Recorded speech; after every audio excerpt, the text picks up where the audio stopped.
नमस्ते, सदावत्सले मातृभूमि, जय हिंद। दोस्तों, दिन भर क्या रहा स्पेस डिफेंस इंटरनेशनल गलियारे से इस वीडियो में हम एक एक करके जानेंगे। पहली अपडेट की बात करते हैं तो वो आ रही है M777 अल्ट्रालाइट हाउवित्ज़र को लेकर। दोस्तों, भारतीय सेना को 155 मिलीमीटर बाई 39 कैलिबर की M777 की 145 यूनिटें मिल चुकी हैं। ऐसे में दोस्तों BAE सिस्टम ने एक नया ऑफर भारत को दिया है, जिसके तहत वे अब M777 के एक अपग्रेडेड वर्जन की पेशकश भारत को कर रहे हैं, जो कि 155 मिलीमीटर बाय 52 कैलिबर वाला वेरिएंट है। इसके लिए BAE सिस्टम बकायदा ट्रांसफर ऑफ टेक्नोलॉजी भी भारत को देगा और साथ ही लोकल असेंबली लाइसेंस एग्रीमेंट के तहत इन्हें भारत में तैयार करेगा और इस एग्रीमेंट को वो भारतीय कंपनी PTC इंडस्ट्री के साथ करेगा। दरअसल ये जो अपग्रेडेड M777 हाउवित्ज़र है उसका वजन 5800 किलोग्राम है, जो कि कल्याणी ग्रुप के द्वारा बनाई गई भारत अल्ट्रालाइट हाउवित्ज़र जिसका वजन 8000 किलोग्राम है उससे कम है। हालांकि दोस्तों भारत इस पर विचार तो कर सकता है, लेकिन चांसेस बिल्कुल जीरो है, क्योंकि दोस्तों कल्याणी ने पहले ही एक ट्रक माउंटेड वर्जन जो टाइटेनियम एलॉय वर्जन है उसे तैयार कर लिया है, जो कि इस वजन के अंतर को पाट सकता है। दूसरी बात यह है कि विदेशी लॉबी का जो दबदबा रहता है उसे दूर करने के लिए सबसे बेहतर है कल्याणी की हाउवित्ज़र तोपें। आपको क्या लगता है कमेंट सेक्शन में लिखकर जरूर बताइएगा। बढ़ते हैं अगली अपडेट की तरफ। भारतीय सेना ने एक स्पेशल मार्शल आर्ट को अब अपनी ट्रेनिंग में शामिल किया है और इसे आर्मी मार्शल आर्ट रूटीन नाम दिया गया है। सेना की तरफ से कहा जा रहा है कि इस आर्मी मार्शल आर्ट रूटीन के माध्यम से सैनिकों को तेज धार वाले हथियारों का निहत्थे सामना करने के लिए सक्षम बनाया जाएगा। दरअसल कहा जा रहा है कि 12 लाख जवानों ने इस स्पेशल मार्शल आर्ट की शुरुआत भी कर दी है और इस ट्रेनिंग की मदद से जवानों को बिना हथियारों के लड़ना सिखाया जाएगा। इस तरीके की खास मार्शल आर्ट को भारतीय सेना के लिए डिजाइन किया गया है और इस मार्शल आर्ट का मकसद भारतीय सैनिकों को मिक्स्ड मार्शल आर्ट युद्धाभ्यास की बेसिक और एडवांस लेवल की ट्रेनिंग दी जाएगी और इन अनआर्म्ड कॉम्बैट को सेना में काम करने वाले सभी जवानों के लिए अनिवार्य रूप से शामिल किया जाएगा। ट्रेनिंग लेना सभी जवानों के लिए जरूरी होगा।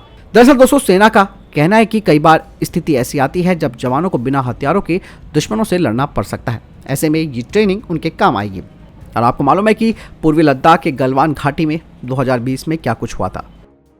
बढ़ते अगले अपडेट की तरफ। दोस्तों, आप सबको मालूम है कि भारतीय नौसेना अब कलवरी क्लास की सबमरीन का एक रिपीट ऑर्डर दे सकती है। इस बारे में मैंने आपको डिफेंस अपडेट में बताया था, लेकिन अब दोस्तों एक खबर सामने आई है कि इस रिपीट ऑर्डर में जो कि कलवरी क्लास की सबमरीन का है उसमें फ्रांस के नेवल ग्रुप का जो हस्तक्षेप है वो बहुत कम होगा, क्योंकि जो क्रिटिकल ट्रांसफर ऑफ टेक्नोलॉजी है वो पहले ही मजगांव डॉक शिप बिल्डर को मिल चुकी है, जिसके तहत फ्रांस से अब बहुत कम मदद लेने की जरूरत पड़ेगी। दरअसल मजगांव डॉक शिप बिल्डर ने कहा है कि उन्होंने पहले ही पनडुब्बियों के कुछ हिस्सों को स्थानीय रूप से बनाना शुरू कर दिया है, जिसके लिए पहले हमें फ्रांस की सहयोग की आवश्यकता होती थी। यही नहीं, इसके अलावा मजगांव डॉक शिप बिल्डर ने इस बात का भी दावा किया है कि जो टेक्नोलॉजी के जो सबसे महत्वपूर्ण हस्तांतरण होते हैं, यानी कि जो क्रिटिकल ट्रांसफर ऑफ टेक्नोलॉजी है, उसे उन्होंने पूरी तरीके से सीख लिया है। इसीलिए कलवरी क्लास की जो पनडुब्बियां हैं जो अगले दौर में शामिल की जाएंगी, उनमें फ्रांस का जो इनपुट है वो ना के बराबर होगा। बढ़ते अगले अपडेट की तरफ। सेना प्रमुख जनरल मनोज पांडे ने कहा कि भारतीय सशस्त्र बल अत्यधिक पेशेवर हैं और दुनिया में सर्वश्रेष्ठ में गिने जाते हैं, जो पूर्व सैनिकों के अदम्य साहस और उनके बलिदान का परिणाम है। 7वें सशस्त्र सेना पूर्व सैनिक दिवस समारोह के अवसर पर पूर्व सैनिकों की एक सभा को संबोधित करते हुए जनरल मनोज पांडे ने कहा कि पूर्व सैनिकों के योगदान से प्रेरित होकर सशस्त्र बलों की तीनों सेवाएं राष्ट्र के लिए एक दुर्जय साधन के रूप में किसी भी चुनौती का सामना करने के लिए तैयार है। आपको बता दें कि सशस्त्र बल पूर्व सैनिक दिवस 14 जनवरी को मनाया जाता है। 1953 में इस दिन भारतीय सेना के पहले भारतीय commander in chief field marshal KM Cariappa, जिन्होंने 1947 के युद्ध में भारतीय सेना का नेतृत्व किया था, औपचारिक रूप से वे रिटायर्ड हुए थे। बढ़ते अगले अपडेट की तरफ। दोस्तों, 5वीं स्कॉर्पियन क्लास की पनडुब्बी यानी कि सबमरीन, जिसे कि भारतीय नौसेना को दिसंबर 2022 में दिया गया था, अब इसे 23 जनवरी 2023 को भारतीय नौसेना में कमीशन कर लिया जाएगा। मजगांव डॉक शिप बिल्डर ने भारतीय नौसेना को 5 कलवरी क्लास की सबमरीन डिलीवर की है और जो 6ठी सबमरीन है उसे इस साल अप्रैल में लॉन्च किया जाएगा और इसके अभी टेस्ट और ट्रायल चल रहे हैं, लेकिन 2023 के अंत में ही इसे डिलीवर किया जाएगा। मैं हूं दोस्तों, बढ़ते हैं अगले अपडेट की तरफ। दोस्तों, आज हम आपको इस वीडियो में नए अपडेट के बारे में बताने वाले हैं, जो कि इस यात्रा के AMC Mark II को लेकर आ रहा है। और इस बातचीत के दौरान F414 INS6 इंजन की लाइसेंस प्रोडक्शन की डील की जाएगी और इन इंजनों का इस्तेमाल तेजस मार्क II फाइटर जेट में किया जाएगा। दरअसल दोनों ही कंपनियां लाइसेंस एग्रीमेंट पर काम कर रही हैं, जो कि इन इंजनों का भारत में निर्माण का रास्ता साफ करेगा। साथ ही इन इंजनों का इन हाउस रिपेयर और ओवरहॉल भी किया जाएगा, वो भी भारत में। दरअसल भारतीय वायुसेना यानी कि इंडियन एयरफोर्स 200 तेजस मार्क 2 फाइटर जेट्स, इसके अलावा 40 AMCA मार्क 1 और इंडियन नेवी 60 टेडबीएफ जो एयरक्राफ्ट हैं उन्हें लेगी। और इन सभी फाइटर जेट्स में एक ही तरीके का इंजन का इस्तेमाल किया जाएगा जो कि F414 INS-6 इंजन है। बढ़ते अगले अपडेट की तरफ जो कि AK-203 राइफल्स को लेकर आ रही है। दरअसल भारतीय सेना के प्रमुख ने कहा कि AK-203 राइफल की पहली डिलीवरी मार्च 2023 में होगी और पहले बैच के तहत 5000 जो राइफल्स हैं वो इंडिया आएंगी, जिनमें कि 5% की स्वदेशी सामग्री का इस्तेमाल किया जाएगा और जो बाकी की 65,000 यानी कि 65,000 राइफलें हैं उनमें 17% स्वदेशी कंटेंट का इस्तेमाल किया जाएगा और ये डिलीवरी अगले 32 महीनों में पूरी होगी। और एक बार ये जो 70,000 राइफलें भारत आ जाएंगी उसके बाद जो 5 लाख AK-203 राइफलें यानी कि AK-203 राइफल्स जो भारत में बनेंगी उसमें 100% स्वदेशी कंटेंट का इस्तेमाल किया जाएगा और ये लोकली भारत में तैयार होंगी, जिसे कि Indo Russian rifle private limited तैयार करेगा। अगली अपडेट दोस्तों S-400 को लेकर आ रही है और खबरें सामने आ रही है कि रशिया ने भारत को S-400 के 3rd स्क्वाड्रन की जो शुरुआती डिलीवरी है उसे करना शुरू कर दिया है। रशिया को विश्वास है कि वो इस साल के अंत तक भारत को S-400 की 5 स्क्वाड्रन्स डिलीवर कर देगा। और आपको बता दें कि भारत ने पहला स्क्वाड्रन S-400 का नॉर्थ पंजाब में तैनात कर रखा है और दूसरा स्क्वाड्रन चिकन नेक कॉरिडोर पर तैनात किया हुआ है। ये जो 3rd स्क्वाड्रन आएगा उसे राजस्थान में डिप्लॉय किया जाएगा।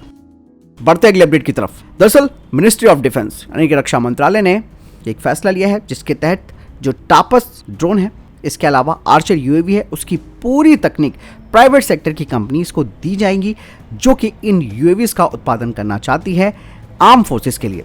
दरअसल दोस्तों एरोनॉटिकल डेवलपमेंट एस्टैब्लिशमेंट पर अब काफ़ी प्रेशर है। उन्हें टापस ड्रोन का जो यूजर ट्रायल है उसे अगस्त 2023 तक पूरा करना है। वहीं जो आर्चर UAV है वो अपने उत्पादन में प्रवेश कर चुका है और इसकी 4 यूनिटें डिलीवर की जाएंगी वेपन टेस्टिंग के लिए यानी कि हथियार परीक्षणों के लिए। बढ़ते अगले अपडेट की तरफ। दरअसल बीजापुर सुकमा तेलंगाना सीमावर्ती क्षेत्र में नक्सलियों के खिलाफ एक बड़ा ऑपरेशन शुरू किया गया है। अभी हाल ही में 11 जनवरी को सुरक्षा बलों और नक्सलियों के बीच जबरदस्त फायरिंग हुई। इसमें 6 जवान घायल होने की खबर सामने आई थी। वहीं CRPF की तरफ से कहा गया कि हेलीकॉप्टर से उतरते वक्त कोबरा और नक्सलियों के बीच फायरिंग हुई थी जिसमें कोई घायल नहीं हुआ और नक्सलियों को पीछे खदेड़ दिया गया। लेकिन कुछ खबरें सामने आ रही है जिसमें कहा जा रहा है कि इस इलाके में अब NSG कमांडो उतारे गए थे और इस दौरान दूसरे सुरक्षा बलों को भरोसे में नहीं लिया गया।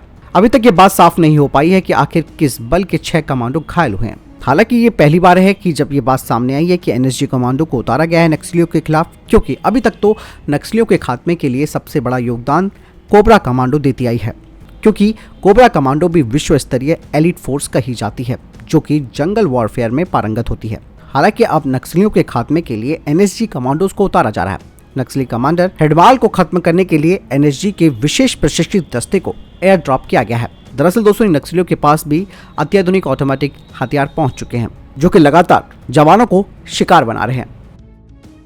बढ़ते अगले अपडेट की तरफ जो कि भूटान और चाइना को लेकर आ रही है। दरअसल दोस्तों भूटान और चाइना के बीच एक मीटिंग हुई है। आपको मालूम है कि दोनों देशों के बीच जमीनी विवाद है। ऐसे में चीन और भूटान दोनों के अधिकारियों ने 3 चरणों वाले रोड मैप को आगे बढ़ाने पर सहमति व्यक्त की है।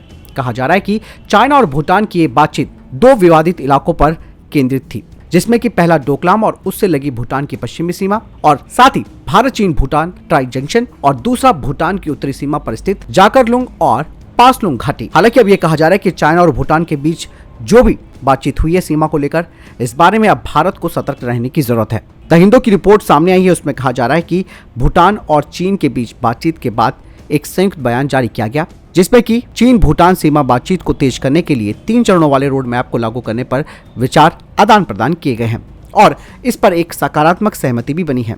यही नहीं, इसके अलावा कहा जा रहा है कि दोनों देश लगातार संपर्क करते रहेंगे और सीमा विवाद को लेकर 25वीं दौर की बातचीत को जल्द शुरू करेंगे। लेकिन दोस्तों इस बातचीत के बाद भी चाइना ने भूटान के साथ विवाद को बढ़ाते हुए हाल ही में भूटान के पूर्वी सीमा पर साकटेंग वन्यजीव अभ्यारण्य के कई इलाकों पर अपना दावा ठोक दिया है। इस अभ्यारण्य की सीमा भारत के अरुणाचल प्रदेश राज्य से मिलती है। वहीं कुछ एक्सपर्ट्स का कहना है कि चीन भूटान पर दबाव बनाने के लिए ऐसा कर रहा है कि ताकि थिम्पू की सरकार यानी कि भूटान की सरकार चीन के पहले दिए गए डोकलाम को आपस में बदलने के ऑफर को स्वीकार कर ले। चाइना का मानना है कि भारत से सटा डोकलाम का इलाका उसके लिए रणनीतिक रूप से काफी महत्वपूर्ण है। और पश्चिमी इलाके को लेकर चीन और भारत के बीच में एक विवाद है जो कि करीबन 259 वर्ग किलोमीटर का है, जो भारत की सीमा से सटा हुआ है। और डोकलाम विवाद तो आप सबको मालूम है। ऐसे में दोस्तों चाइना बहुत ही रणनीतिक चाल चलने के मूड में है और भूटान अगर इस बात को एग्री कर जाता है तो ये भारत के लिए एक बड़ी समस्या बन जाएगी, क्योंकि दोस्तों भूटान पर दबाव बनाने के लिए चीन अब उसकी जमीन में गांव तक बसा रहा है। बढ़ते हैं अगले अपडेट की तरफ, जो कि बलूचिस्तान, सिंध और पीओके को लेकर आ रही है। लगातार यहां पर पाकिस्तानी सरकार के खिलाफ विरोध प्रदर्शन शुरू हो चुका है और साफ तौर पर यह देखा जा सकता है कि ये लोग एक तरीके का संकेत दे रहे हैं पाकिस्तान के टूटने का, क्योंकि दोस्तों पाकिस्तान में इस वक्त कुछ भी अच्छा नहीं चल रहा। एक तरफ उनको महंगाई मार रही है, दूसरी तरफ भुखमरी, फिर कर्ज, इस तरीके की जो भी समस्याएं हैं उसके बाद अब लोग सड़क पर उतर आए हैं और पाकिस्तान की सरकार के खिलाफ प्रदर्शन कर रहे हैं। पीओके के गिलगित बाल्टिस्तान में तो लोग भारत के साथ जुड़ने की मांग कर रहे हैं। यही हाल दोस्तों सिंध में भी देखा गया। सिंध के लोगों ने भारतीय प्रधानमंत्री की तस्वीरें भी अपने साथ रखी और पाकिस्तानी सरकार के खिलाफ प्रदर्शन किया और बलूचिस्तान में भी इसी तरीके की चीजें हो रही हैं। पाकिस्तान की कब्जे वाले कश्मीर के गिलगित बाल्टिस्तान में हजारों की संख्या में लोग सड़क पर उतर चुके हैं और लगातार प्रदर्शन किया जा रहा है पाकिस्तान के खिलाफ। और यहाँ के लोग भारत के लद्दाख से गिलगित बाल्टिस्तान को जोड़ने की मांग कर रहे हैं। कई तरीके के वीडियो सोशल मीडिया पर सामने आ चुके हैं। ऐसे में पीओके के लोगों का साफ तौर पर कहना है कि पाकिस्तान की सरकार उनके साथ भेदभाव करती है। यहाँ के कई लोगों को राशन तक भी मुहैया नहीं कराया जाता। अवैध तरीके से सरकार इनकी जमीनों पर कब्जा कर रही है, प्राकृतिक संसाधनों का भी दोहन कर रही है। इसके अलावा पीओके में रहने वाले बच्चों के लिए स्कूल कॉलेज तक नहीं है, अस्पताल भी नहीं है। ऐसे में पीओके के लोग सड़क पर उतर चुके हैं और यही नहीं, यही हाल सिंध और बलूचिस्तान में भी देखने को मिल रहा है। जैसे कि मैंने अभी आपको बताया, एक तरफ टीटीपी ने पाकिस्तानी सेना को परेशान कर रखा है, फिर पाकिस्तान के आवाम को पाकिस्तान की सरकार उनका ख्याल रखने में बिल्कुल फेल हुई है। ऐसे में दोस्तों कोई शक नहीं है, कुछ वर्षों में आपको तस्वीर साफ देखने को मिल जाएगी। बढ़ते अगले अपडेट की तरफ, दोस्तों श्रीलंका ने एक बड़ा फैसला ले लिया है। उन्होंने कहा कि 2030 तक वो अपनी सेना की जो वर्तमान ताकत है उसे घटाकर आधा कर देंगे, जिसके पीछे का कारण है श्रीलंका में वित्तीय संकट का होना। वर्तमान आंकड़ों की अगर बात करें तो श्रीलंका की सेना में लगभग 2,778 सैनिक है, जिन्हें वर्ष 2030 तक घटाकर 1 लाख कर दिया जाएगा। श्रीलंका के रक्षा मंत्रालय ने कहा कि अगले साल तक ये संख्या 1,35,000 तक सीमित हो जाएगी। यही नहीं, इसके अलावा श्रीलंका 2030 तक रक्षा बलों को तकनीकी और सामरिक रूप से मजबूत करके आगामी सुरक्षा चुनौतियों से निपटने के लिए अपने आप को तैयार करेगा। हालांकि दोस्तों ये पहली बार नहीं है, क्योंकि 2009 में लिबरेशन टाइगर्स ऑफ तमिल इलम के साथ संघर्ष समाप्त होने के बाद लगभग 4 लाख की सैन्य ताकत को आधा कर दिया गया था। लेकिन एक बार फिर से 2 लाख की वर्तमान ताकत को आधा किए जाने पर विचार किया जा रहा है। श्रीलंका की तरफ से कहा जा रहा है कि नई चुनौतियों का सामना करने के लिए सेना को तैयार करने के लिए सैन्य रणनीति में सुधार करने की जरूरत है। तो दोस्तों ये अभी तक के टॉप डिफेंस और स्पेस अपडेट। वीडियो के संबंध में कोई प्रश्न जवाब या आपका कोई सवाल है कमेंट सेक्शन में लिखकर जरूर पूछ सकते हैं। मिलता हूं नई वीडियो के साथ। चैनल जो सब्सक्राइब कीजिएगा, वीडियो को शेयर भी जरूर कीजिएगा, लाइक भी कीजिएगा। जय हिंद, वंदे मातरम।